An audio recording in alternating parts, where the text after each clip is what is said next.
ओम शांति। आज है 15 अगस्त 2022।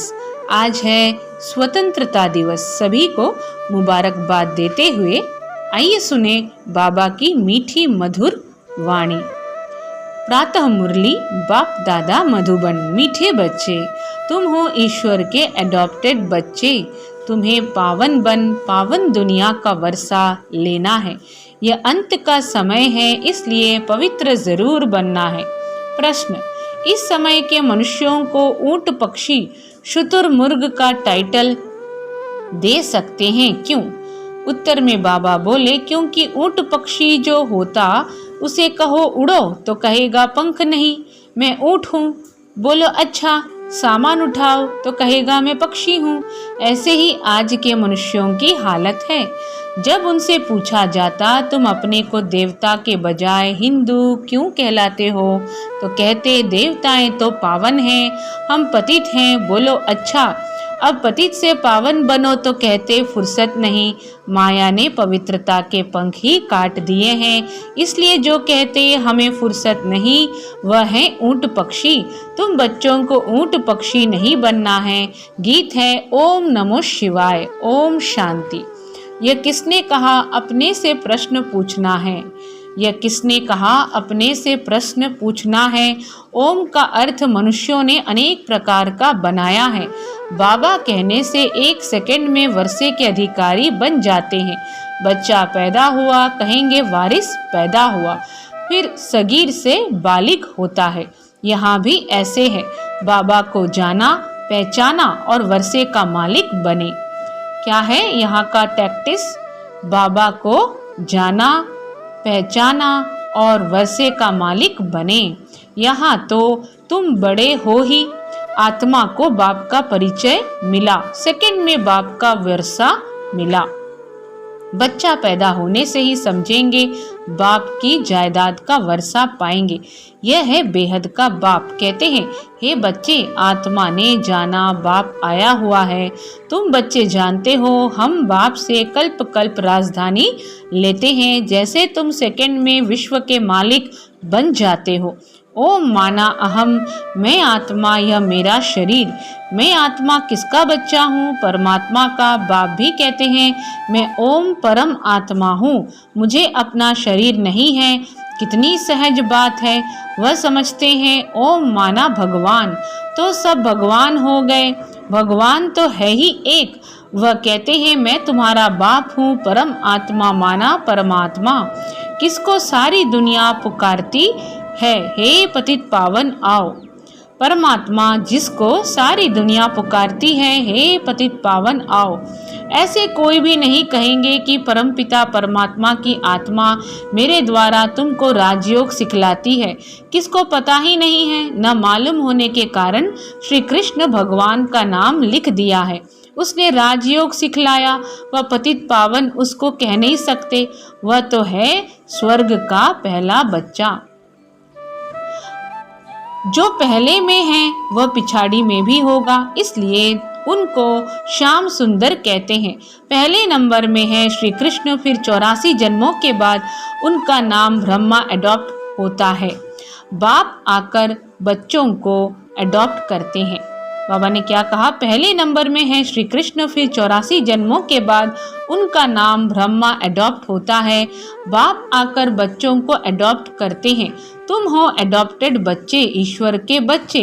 तुम्हारी माँ भी है, बाप भी है, प्रजापिता भी है। फिर बाप कहते हैं इनके मुख से कहता हूँ तुम मेरे बच्चे हो। तुम कहते हो बाबा हम आपके हैं, आपसे वर्षा लेने आए हैं। बुद्धि भी कहती है बाप आता जरूर है, कब आते हैं? यह भी विचार की बात है ना। कहते हैं पतित पावन आओ, तो जरूर पतित दुनिया का अंत हो तब तो आऊं ना। तो जरूर पतित दुनिया का अंत हो तब तो आऊं ना। इसको कहा जाता है कल्प की आदि और अंत का संगम। कल्प की आदि और अंत का संगम। अंत में सब पतित हैं, आदि में है सब पावन। अंत में पतित दुनिया का विनाश होता है, पावन दुनिया की स्थापना होती है। फिर वृद्धि को पाते जाते हैं। गाया भी जाता है। ब्रह्मा द्वारा स्थापना, यह है त्रिमूर्ति। तुम जानते हो शिव बाबा के बच्चे सब ब्रदर्स हैं। फिर जब रचना होती है तब भाई बहन बनते हैं। माता पिता क्यों कहते हो? भविष्य वर्षा लेने के लिए। लौकिक वर्षा होते हुए पारलौकिक वर्षा पाने का पुरुषार्थ करते हो। यह है कलयुग मृत्यु लोक। सतयुग को अमरलोक कहते हैं। यहाँ तो मनुष्य अकाले मर पड़ते हैं। सतयुग है दैवी दुनिया। सतयुग है देवी देवताओं की दुनिया या दैवी दुनिया। आदि सनातन देवी देवता धर्म रहता है। हिंदू धर्म तो कोई है नहीं। आदमशुमारी जब निकलती है तो पूछते हैं आप किस धर्म के हो? हम कहते हैं हम ब्राह्मण धर्म के हैं। तो वो लोग हिंदू धर्म में लगा देंगे क्योंकि वह ब्राह्मण भी हिंदू धर्म में आ जाते हैं। आर्य समाजी लोग जो हैं उनको हिंदू धर्म में लगा दिया है। वास्तव में हिंदू धर्म तो कोई है नहीं। यूरोप में रहने वालों को यूरोप धर्म वाला थोड़े ही कहेंगे। धर्म तो क्रिश्चियन है ना। क्राइस्ट ने क्रिश्चियन धर्म स्थापन किया। अच्छा, हिंदू धर्म किसने स्थापन किया? तो बेचारे मूंझ पड़ते हैं, कह देते हैं गीता द्वारा स्थापन हुआ।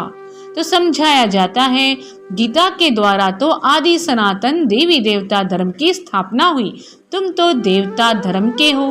तो कहते हैं देवताएं तो बहुत पवित्र थे, हम तो पतित हैं, हम अपने को देवी देवता कैसे कहलाएं? तो समझाया जाता है अच्छा पवित्र बनो। क्या कहा जाता है? पवित्र बनो। तो समझाया जाता है अच्छा पवित्र बनो, फिर से देवी देवता धर्म में आ जाओ। तो कहते हैं फुर्सत कहाँ, आपकी यह तो बहुत नई बातें हैं। बरोबर हम आदि सनातन देवी देवता धर्म के हैं। पूछते भी भारतवासी देवी देवताओं को हैं, परंतु पतित होने के कारण अपने को देवता कहला नहीं सकते। अच्छा आकर पावन बनो तो कहते फुर्सत नहीं। बाप कहते हैं तुम तो ऊंट पक्षी हो। पूछा जाता है तुम देवता क्यों नहीं कहलाते? तो कहते हैं हम पतित हैं। अच्छा पतित से पावन बनो तो कहते फुर्सत नहीं। ऊंट पक्षी को कहा उड़ो तो कहेगा पंख नहीं, ऊंट हूँ। बोलो अच्छा सामान उठाओ तो कहेगा हम तो पक्षी हूँ। तो बाप कहते हैं माया तुम्हारे पवित्रता के पंख काट देती है। अब सावन के महीने में शिव की पूजा करते हैं, व्रत रखते हैं। तुम्हारे लिए सावन मास है ज्ञान बरसात का। तुम पवित्र बन पवित्र दुनिया का मालिक बनते हो। मनुष्य व्रत रखते हैं भोजन न खाने का। बाप कहते हैं विष नहीं खाओ, इस पर भी समझाना पड़ेगा। शिव को बहुत पूछते हैं। अब शिव बाबा कहते हैं पवित्रता का व्रत रखो। मैं आया हूँ पवित्र देवी देवता धर्म स्थापन करने। यहाँ तो पावन कोई है नहीं। पवित्र देवी देवता होते हैं सतयुग में। पवित्र देवी देवता कहाँ होते हैं? सतयुग में। वह विष से पैदा नहीं होते, नहीं तो उनको संपूर्ण निर्विकारी क्यों कहते? लक्ष्मी नारायण राधे कृष्ण आदि को कहते ही हैं संपूर्ण निर्विकारी। यहाँ तो सब पतित हैं जिनमें कोई गुण नहीं है। खुद कहते हैं हम पतित नीच हैं। बाप कहते हैं मेरी मत पर चलकर तुम संपूर्ण निर्विकारी बनो तो तुम इन लक्ष्मी नारायण जैसा मालिक बनेंगे। तुम्हारी पढ़ाई कितनी भारी है। मनुष्य से देवता बनने का पुरुषार्थ करो। विश्व का मालिक बनना है। सतयुग में देवी देवताओं का राज्य था ना, अब फिर से देवी देवता धर्म की स्थापना हो रही है। तुम पवित्र बन स्वर्ग का वर्षा लेते हो। स्वमाना आत्मा, आत्मा को राजाई मिलती है, उनको स्वराज्य कहा जाता है। मनुष्य तो है देह अभिमानी, देह अभिमान से कहते हैं हमारा राज्य। यहाँ तुम कहते हो हम आत्मा हैं, इस शरीर के मालिक है। हम आत्मा हैं, इस शरीर के मालिक हैं, हम महाराजा बनेंगे। हमको सतयुग में पवित्र शरीर मिलेगा। अभी तो पतित हैं, जैसे आत्मा वैसे शरीर। आत्मा में खाद पड़ी है। आत्मा पहले सच्चा सोना थी, गोल्डन एज कहा जाता था। फिर त्रेता आया तो सिल्वर की खाद पड़ी। फिर द्वापर में गए तो तांबा पड़ा। इस समय आत्मा झूठी तो शरीर भी झूठा। इस समय आत्मा झूठी तो शरीर भी झूठा। इसको कहा ही जाता है झूठ खंड। अभी बाप के साथ योग रखने से अलॉय निकल जाएगी। इसको योग अग्नि कहा जाता है। जेवर से किचड़ा निकालने के लिए आग में डाला जाता है। यह भी योग अग्नि है जिसमें खाद भस्म हो और हम सच्चा सोना बन बाप के साथ चले जाएंगे। बाप कहते हैं तुम मेरे साथ चल पड़ेंगे, सतयुग में सच्चा सोना मिलेगा। अब श्री कृष्ण को सांवरा क्यों कहते हैं? कृष्ण का नाम रूप तो बदल जाता है। अब बाप समझाते हैं, तुम गोरे थे, तुम्हारे में खाद पड़ी है, अभी बिल्कुल आयरन एजेड बन पड़े हो। अब मैं सुनार हूँ, बच्चों को भट्टी में डाल देता हूँ, भंभोर को आग लगेगी, सबके शरीर खत्म हो जाएंगे। आत्मा तो अविनाशी है, तो एक तो योग अग्नि से पवित्र बन जाएंगे। बाबा क्या कह रहे हैं? सबके शरीर खत्म हो जाएंगे, आत्मा तो अविनाशी है, एक तो योग अग्नि से पवित्र बन जाएंगे, बाकी सब सजाएं खाकर हिसाब किताब चुक कर फिर जाएंगे। यह ईश्वर की भट्टी है, सबको पावन बनाने लिए। यह है ज्ञान का सागर, उनसे तुम ज्ञान गंगाएं निकली हो। फिर मनुष्यों ने उस पानी की गंगा को समझ लिया है, फिर मनुष्यों ने उस पानी की गंगा को समझ लिया है। वहाँ देवता की मूर्ति भी रखी हुई है। वास्तव में तुम हो भगवान के बच्चे, ज्ञान गंगाएं, जो फिर देवता बनते हो। जब स्वर्ग में आएंगे तब तुमको देवता कहेंगे। वहाँ आत्मा शरीर दोनों ही पवित्र है। अभी तो पतित है, भारत गोल्डन एजेड है, फिर सिल्वर कॉपर आयरन एजेड बने हैं, फिर गोल्डन एज में बाप ले जा रहे हैं। तुम्हारी आत्मा और शरीर दोनों ही पवित्र हो जाते हैं। बाप कहते हैं, मैं धोबी भी हूँ, तुम्हारी आत्मा को धोने आता हूँ। सिर्फ बाप को ही याद करना है, बस योग में रहने से तुम विश्व के मालिक बन सकते हो। बाहुबल वाले विश्व के मालिक बन न सके, बाहुबल वाले विश्व के मालिक बन न सके। हाँ, उन्हों में इतनी ताकत है, अगर क्रिश्चियन दो भाई आपस में मिल जाएं तो विश्व के मालिक बन सकते हैं, परंतु लॉ नहीं है। कहानी भी है, दो बिल्ले आपस में लड़े और माखन बंदर खा गया, तो वह दो लड़ते हैं, बीच में माखन भारत को मिल जाता है। इसमें भी नंबर 1 है श्री कृष्ण, इसलिए कृष्ण के मुख में गोला दिखाते हैं। नंबर 1 कौन है? श्री कृष्ण। वह मक्खन नहीं, यह स्वर्ग का राज्य भाग्य श्री कृष्ण को मिला। बाप समझाते हैं, सब विनाश हो जाएगा, फिर तुम मालिक बन जाएंगे। उसके पहले बाप की श्रीमत पर जरूर चलना पड़े। श्रीमत से श्रेष्ठ आसुरी मत से भ्रष्ट बनते हैं, श्रीमत से श्रेष्ठ आसुरी मत से भ्रष्ट बनते हो। यह है आसुरी पतित दुनिया, एक भी पावन नहीं, पावन दुनिया में एक भी पतित नहीं होता है। अभी तो सब पतित हैं, गाते भी हैं, पतित पावन सीताराम हम सीताएं रावण की जेल में पड़ी हैं, पुकारती हैं, हे राम आकर छुड़ाओ, पावन दुनिया में ले चलो। भल गाते हैं परंतु जानते कुछ भी नहीं, जो आता सो कहते रहते। रावण ने बिल्कुल सुला दिया है। अब बाप आकर जगाते हैं। परमपिता परमात्मा पतित पावन जो सृष्टि का रचयिता है, उनकी बायोग्राफी को हम जानते हैं। ब्रह्मा विष्णु शंकर और लक्ष्मी नारायण की बायोग्राफी को भी हम जानते हैं। हम सबकी बायोग्राफी को जानते हैं, लक्ष्मी नारायण के 84 जन्मों को भी हम जानते हैं। तो नॉलेजफुल हो गए ना। तुम श्री कृष्ण के मंदिर में जाएंगे तो समझेंगे ये सतयुग का पहला प्रिंस था, अभी अंतिम 84वें जन्म में ब्रह्मा हुआ है। यह भी बहुत समझने की बातें हैं। तो बाबा क्या कह रहे हैं कि हम सब अभी नॉलेजफुल हो गए, हम सबकी बायोग्राफी को जानते हैं। अभी अंतिम 84वें जन्म में ब्रह्मा हुआ है, यह भी बहुत समझने की बातें हैं। बाप बच्चों को समझाते हैं, बच्चे खबरदार रहना, कभी किसको दुख नहीं देना।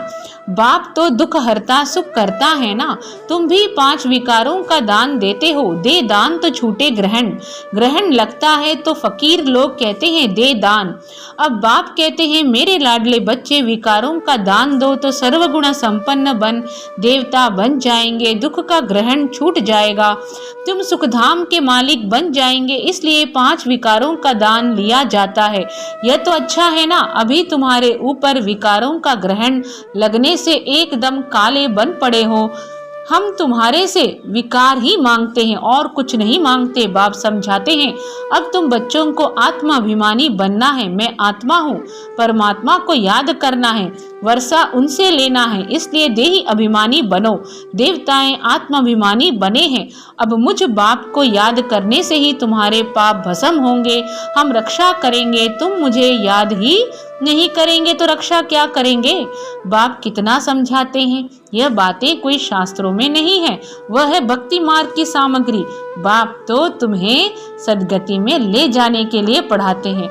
मैं इस शरीर द्वारा तुमको समझाता हूँ। यह मेरा शरीर नहीं है, यह तो इनकी पुरानी जुत्ती है, लोन लिया है। मैं इनमें प्रवेश करता हूँ, फिर पावन बनाता हूँ। कितना अच्छी रीति बाप समझाते हैं।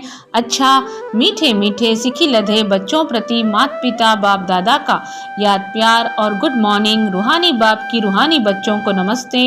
हम रूहानी बच्चों की रूहानी माता पिता बाप दादा को याद प्यार, गुड मॉर्निंग और नमस्ते।